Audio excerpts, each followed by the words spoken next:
different parts of Oklahoma have different growing requirements, so we're going to need different types of plants for different areas. We saw earlier in the year when we were out at the Panhandle the different types of plants that they have to use out there.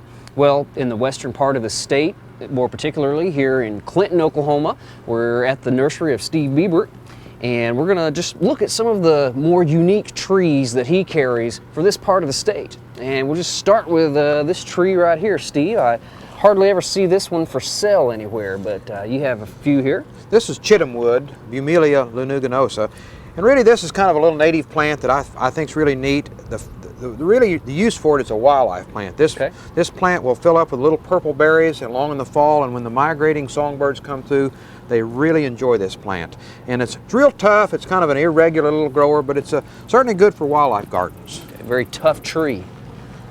Okay. And quite a selection here. We have a lot of our American elm selections, you know, that are the disease-resistant American elms. This one's Valley Forge. We also have New Harmony, which don't get the Dutch elm disease, which were introduced wiping out the other. Yeah, that's wiped out all the American elms, but these are resistant to it. And these were introduced by the National Arboretum and make a great big giant tree. Okay. Caddo sugar maple. This is a selection that we've sold a lot for years and years. It's a sugar maple that is real tolerant to the western soils. It's native right here in Caddo County, and we really feel like it's a super tree for real dry alkaline sites. And this beautiful has been a fall color. Great fall color, and it's been a tree that's really done good for us for over the years. Oh, this is kind of an interesting little plant, Steve. This is a little seeded walnut. And this incredible that that's a walnut. Yeah. Hard to believe. This is a selection that we made from out in New Mexico, and we call it Prairie Fern. It has this beautiful little lacy foliage, and we graft this onto regular microcarpa rootstocks, and it makes a real small, real fuzzy little tree. It's super tough. This plant will grow with almost no water at all. These are actually, I think, native in the Wichita Mountains. Right. They're native to the western part of the state. Okay. Yes. This is western soapberry, another good wildlife tree, very tolerant to our growing conditions out here in the west. Has beautiful yellow fruits in the fall. One of the good wildlife plants that we recommend. I recognize this one from over in eastern Oklahoma. My parents have a lot of this on their property. This is a common name for this is Indian cherry or Carolina buckthorn. We've really been happy with this plant. It's native to Oklahoma. It has beautiful, glossy, dark green leaves all year round, and it sets a crop of real beautiful fruit they're red during most of the summertime, and then late in the season they get kind of black, and they're also really liked by wildlife. We've got this in the Oklahoma Proven Trials at OSU, and Dr. Snelly is reporting that this is really doing great, and so we feel like this is a great small tree for gardening here. I love the beautiful color of the leaves. That great darker green. Great fall color. Got one of our Oklahoma Proven trees. Ball cypress? Yeah. Now this is the Frio River strain of ball cypress that we've talked about before, and it's really a good tree for our area, and it's easy to grow and tolerates our alkaline soils a lot better. Absolutely. And it gives you kind of a real fluffy conifer look to it. A unique deciduous conifer. Yes.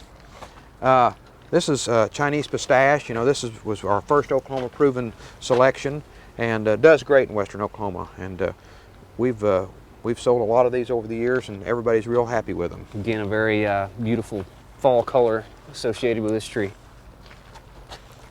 Got some elms here, and then some lace barks and unique these live oak. Yeah, this is ball cypress. I mean, this is live oak from the Quartz Mountain area. This is we call it Quartz Mountain live oak, and it's called fusiformis, and it's the most cold hardy of all the live oaks that you can grow. And we have these growing as far north as Wichita, Kansas. And so it's an evergreen oak that's very attractive, a little bit slow growing, but a super long life tree that's a broadleaf evergreen. A lot of people are probably familiar with the large live oaks down in Louisiana and southern Texas with the Spanish moss hanging in the limbs, but we have one that's native to Oklahoma. That, won't see any Spanish moss on it here, no. But certainly it is a live oak, and it'll tolerate our conditions here much better. Okay.